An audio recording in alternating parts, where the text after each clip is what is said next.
Pare. Natagay pala kayo dyan, ano? Tagay ka. Natagay mo na ako, sir. Pare. Kanina pa kayo natagay? Oo, kanina pa.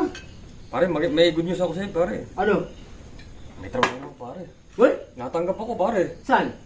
Trabaho. Sa trabaho? Aba. Company, pare. Sigurado ka, maganda yun ha? Oh, maganda. Gusto mo sumama? Ay, pagka maganda sama ako siyempre. Ay, syempre.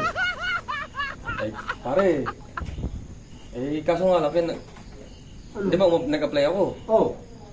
Nag-apply ako nung isang linggo. Oo. Ay, ngayon naman, may bad news pa eh. Ano pa Diyos? Nagkaroon sila ng union, yung mga empleyado. Aba, anong klaseng yun? Nag-weld ka, pare. Nagwelga sila? Oo. Ayun, wala, natuloy akong trabaho. Ay, ako. Sayang. Ayun. Sasama sana kita.